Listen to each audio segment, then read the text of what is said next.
Hi, I'm Deetra Harris, the Managing Director for Strive Wealth Builders. Today I'm going to talk about property budget, building your property budget after you have closed your escrow and now it's time to prepare your budgets. So this presentation is usually for the beginner. What's very important about preparing a budget after you close your first deal is to be able to stay on track with your finances and also to measure your progress in terms of building your cash flow. Before I get into the illustration, I want to acknowledge that the world we are in currently is in a really bad state in terms of COVID-19, as well as the police brutality that's happening to our African American people. So I want to say this is not the platform for me to address those issues, but nonetheless, I want to point out that you can find on our website under resources a list of Black owned businesses and medical facilities and other avenues to support Black businesses through this time of need. Also, let's stand up together and demand justice and law enforcement reform. So let's get into our presentation today. Again, I'll be talking about preparing your budget after you have closed your first deal. So let's get started.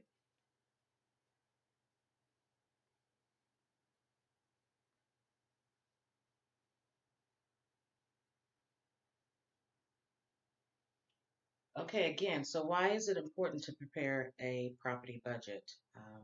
It's important because this is how you monitor your activities once you have purchased your property. It's very important to understand the reports that are generated from your CPA or from your accountant or could be from your property manager. So it's really important to understand your numbers, to understand your cash flow, to understand your revenue, and so on. So typically we start with what we call a calendar year. Some properties also will start with a fiscal year, and that simply means that your budget may start in the middle of the year. For instance, your budget may start at from April end of April 30th. So that would be from May 1st to April 30th would be your fiscal year. But we're going to keep it really simple in this presentation, and I'm going to use a calendar year. And a calendar year simply means January through December.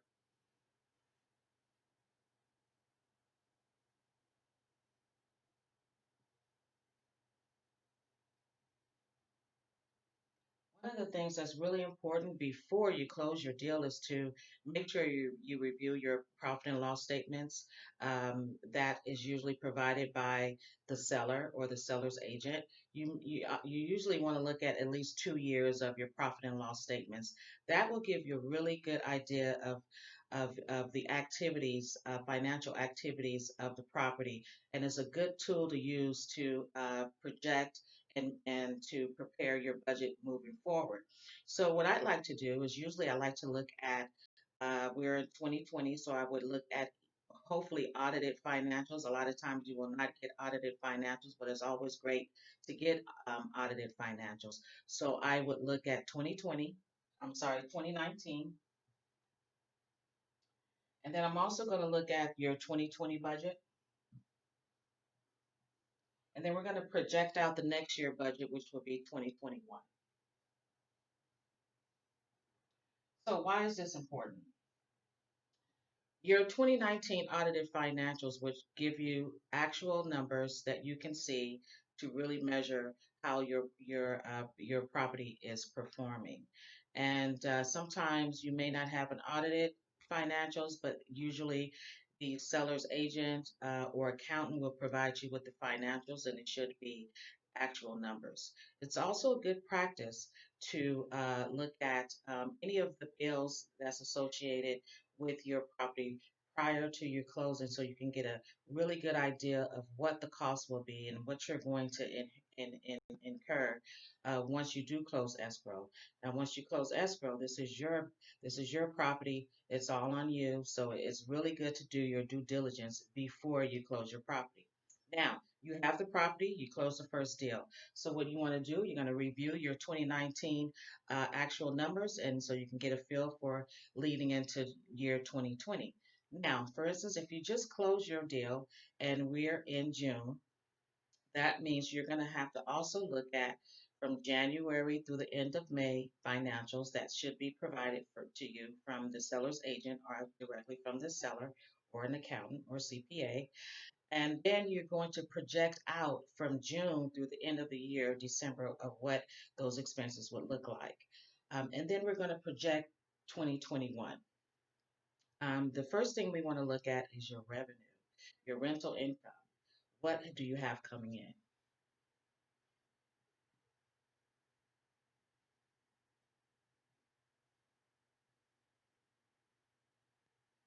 So again, you're looking at your rental income that has come in for 2019. You're looking at your rental income from January through May, and then you're going to project your rental income for 2021. And how are you going to project your rental income for 2021, which is not here yet? So there's a few factors you're going to consider here. You're going to look at your rent schedule, and it's also important to make sure you look at your rent schedule, also known as your rent roll, to determine where your rents, what your rents are, and do you have any leases that's going to be expiring, and are you projecting any rent increases? So this is very important to note that when you're preparing your 2021 budget. So you may have a unit that will be coming up, expiring leases for this year. And you want to determine, even if you're going to raise your rents between June and December, you want to factor that into your 2020 projections from June to December and use that number. And then also you want to look at the beginning of January through the end of December 2021. And you also want to project those rental incomes that may be coming in.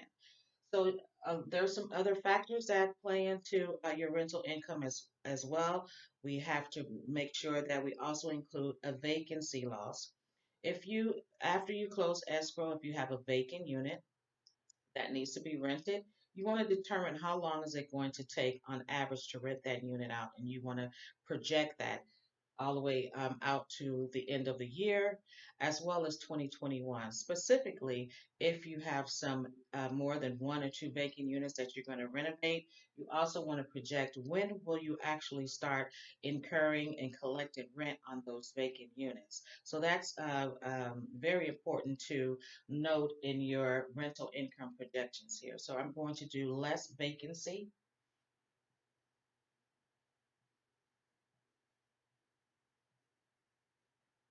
Typically, with less vacancy, we usually use a 3 to 5% vacancy loss, and that depends on your individual project and the activity of your vacancies. So ideally, you want to use a 3% vacancy rate. That's typically what we use in our budgets. You'll also see, and I won't include that because we're just going to keep it simple and to the point with this budget, just to give you an idea. Now, I want to point out that I do teach budget courses on my one-on-one coaching. So feel free to visit our website at www.strivewealthbuilders.com. Go to the training center. If you're interested in taking advanced courses in preparing budget, I will be happy to assist you. But we're going to keep it simple for this illustration. But another term you'll often see is called gain to lease. And that's also a line item that you will typically see underneath in your revenue section of your budget for multifamily houses, for multifamily apartment buildings. To keep it simple, we're just going to keep a less vacancy. We'll keep that there. Now, you also may be collecting other income. You may have laundry income.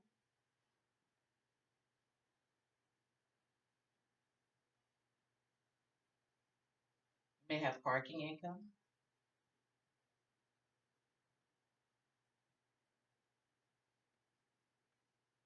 Now, we consider these other income.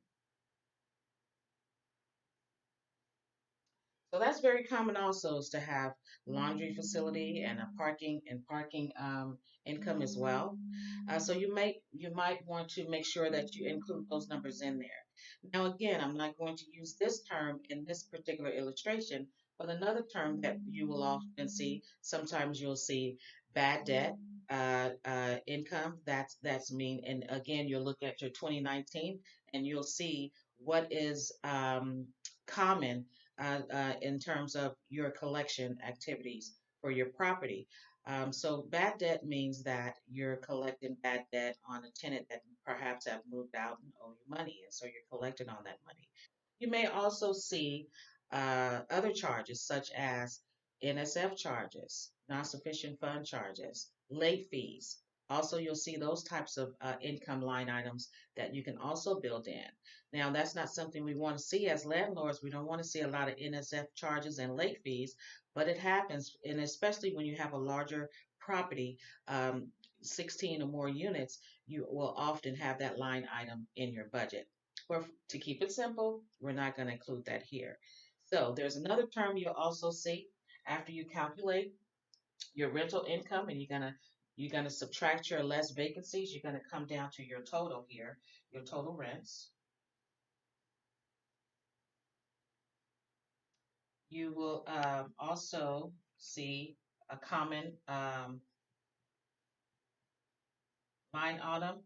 Line item is which is EGI, effective gross income, and so that's your total rents what's coming in. Now keep in mind, you want to review your 2019, and so you can measure to see what came in for 2019 from January through May. You want your actual numbers, what's coming in for your actual numbers for your rental income, less your vacancy and any other income that may be coming in for the property.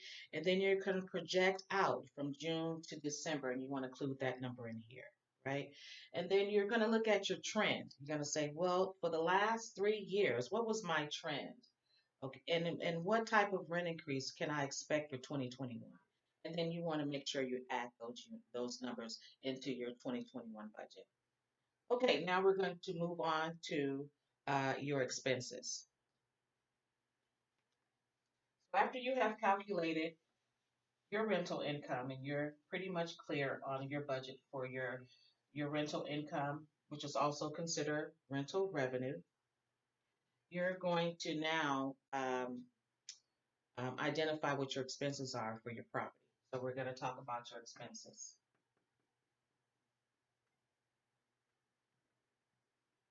Okay. Another very important due diligence to do when you are evaluating your previous 2019 audited financials. I would suggest looking at 2018 too, so you can see the trend of your property, and that's the best way to evaluate the cash flow and your expenses on the property. And it's just a better tool to use to be able to get as accurate projections as you possibly can, so you don't have any unexpected surprises at the end of the year.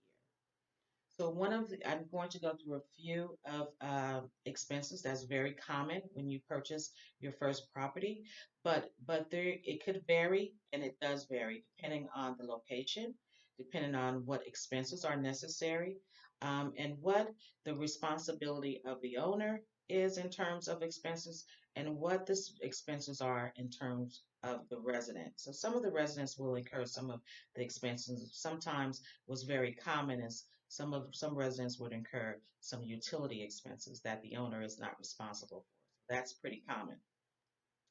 So if you have a property management company you're using, I usually put your administrative expenses will go first. So let's talk about what is involved in your administration of the property. And one of those costs would be your property management company.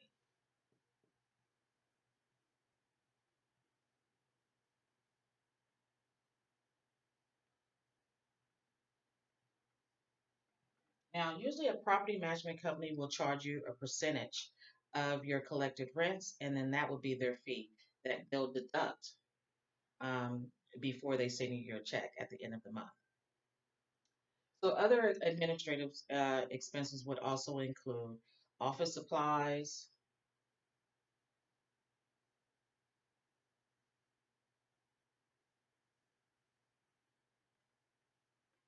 It may include your telephone.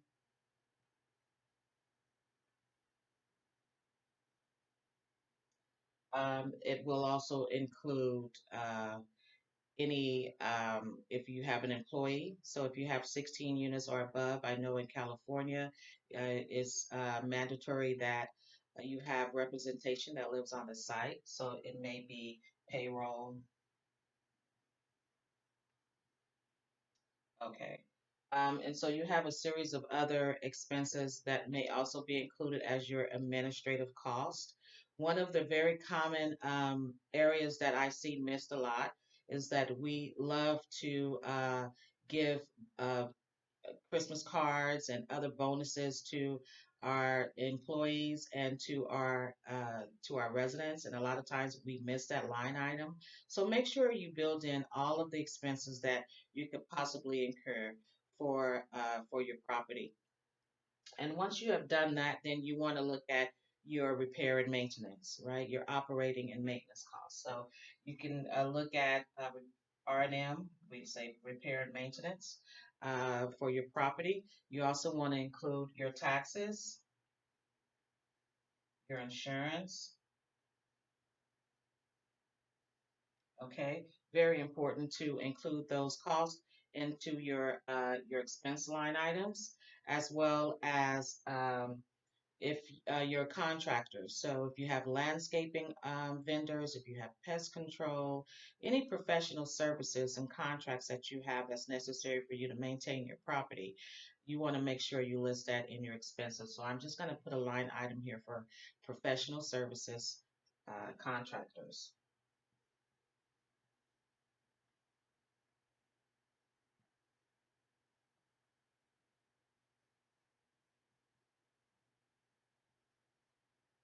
Another very important line item that I often see miss is legal. Now, if you're in this business long enough, unfortunately, you will have a legal matter. That may be eviction, or someone may try to sue you for whatever reason. It happens. So I strongly suggest a budget building a line item into your budget for legal expenses. So I'm going to add legal. So there may be a series of other costs that you have as well in your expenses. So again, I continue to say, make sure you look at your 2019 budget. Also, there may be line items that the previous owner did not incur, but you'd like to have those services for your property, such as pest control. You may want to have regular pest control for the exterior portions of your property. You want to build that in. Also, what I've noticed in our budgets, we have properties in 4 states. So I've learned quite a bit about what's necessary and what expenses we may incur here in California that we do not incur in the East Coast. And one of those is snow removal. We here in California, it's very rare that we have snow, so you wouldn't typically see snow removal as a part of the budget. One other very important part of your budget are your utilities. So you want to make sure you put your cost of your utilities in there. Now, typically, landlords, it's very common that landlords in apartment building will pay for water, and then we have common area electricity, and then the tenants are usually responsible for their own gas and electricities inside of their units. We also will pay for sewer and garbage, typically on apartment buildings. So you want to make sure that you build all of those costs into your expenses. Now, again, take a look at exactly your expenses, how your trend looks in the last few years, and you can project out for 2021. So now, when you total all of this, you'll see a term that's very common that you'll see, which is NOI, and that means your net operating income. And after your rental income, after you determine what your rental income will be, you want to subtract all of your expenses. Do not include your debt service in that, and that's going to be equivalent to your net operating income.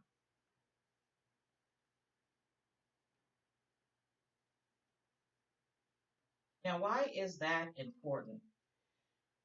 So the net operating income is what we use a lot in our classes, and we talk a lot about that because this gives you the opportunity to evaluate your expenses to see where you can actually cut your cost, reduce your cost, and create a higher net operating income, which the banks love to see that because you'll have a higher DCR, debt coverage ratio, which usually typically is required for the bank at least 1.25%. So you always want to exceed that. And one of the ways to do that is to look at your NOI and determine how you can make adjustments in your projections moving forward. And that's a strategy that you should definitely look at, which will give you a higher cash flow for your property and a higher value as well for your property.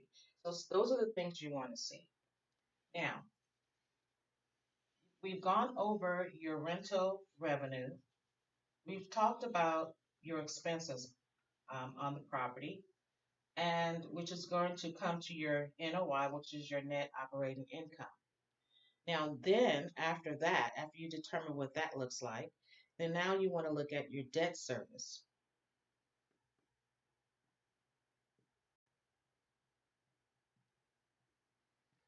Now, your debt service is your mortgage payment.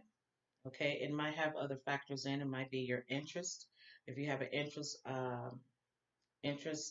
only loan, still the same. Whatever your debt service will be, that you're going to calculate that after your NOI. You want to include your debt service, and then also after you calculate your debt service and all that's incurred here after your debt service, then you also want to put in what we call CapEx. That's your capital expenses, which is very important as well. And that would include any repair items or any replacement items, such as your appliances. If you have to replace your roof, you may need asphalt, new asphalt, repaving at your property, um, landscaping upgrades, and that type of thing. So that's very important as well. And then the bottom line is what is your cash flow looking like? And is it what you expected? Okay. Now, when you're performing your due diligence before you close your property, before you close escrow, it's very important to look at these numbers, to be very familiar with your bottom line, because you want to look at what is your plan for this property? Are you buying and holding this property? Are you going to sell it in 1 year? What is your strategy? Are you looking for cash flow and appreciation only, or both? So it is very important to look at your numbers after you close your deal and project out for 2021. Now, typically on our budgets, we project 5 years or more. And advanced courses will talk about your IRR, your internal rate of return also, and that's a little more in detail about investing in real estate, but as a term you should know and definitely should practice. So, not to go into any other complicated um, areas of the budget. This is just some of the basics, but again, I welcome you to reach out to me. Now, one of the things I want to circle back around is that before you prepare your budget, one of the things that I do is I use a budget worksheet. Now, before I even start preparing the budget, I use a budget worksheet, and I'm happy to send you a template of what I use as my budget worksheet.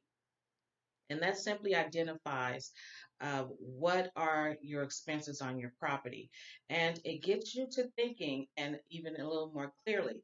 For instance, one of the common areas that's missed on the budget are your city and county fees, your licensing. All of that is included in your budget as well. And I didn't put that for the sake of keeping it simple, but your budget worksheet really identifies um, what expenses are needed. And also, what we typically do before we prepare the budget is we contact our vendors. We contact the utility companies to say, hey, will there be an increase for 2021 that I need to build into my budget? Is there a water increase? Is your electricity and your gas costs going up? What about your landscaping vendor? Will they be increasing their fees for the year of 2021? Your attorney, and so on. So you want to contact your vendors, and you also want to build in any increases for your next year, and so on. That really helps you to have the correct numbers that you need to be able to measure your performance of your property and determine how you can um, increase or decrease your NOI, and how does that look in terms of your cash flow, and what type of rent increases will be needed in order for you to balance out or even to meet your goals in terms of cash flow, what you like your cap rate to look like as well at the end of the year. So again, I'm Deetra Harris from Strive Wealth Builders. I'm the managing director, and please visit our website at www.strivewealthbuilders.com.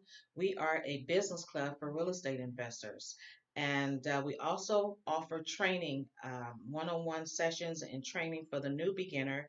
And then we also have great programming for the advanced investor as well. There is absolutely no membership fee to join our club, and we welcome you to come on aboard and grow passive income through real estate investing. Hope you're having a wonderful day, and I'll talk with you soon.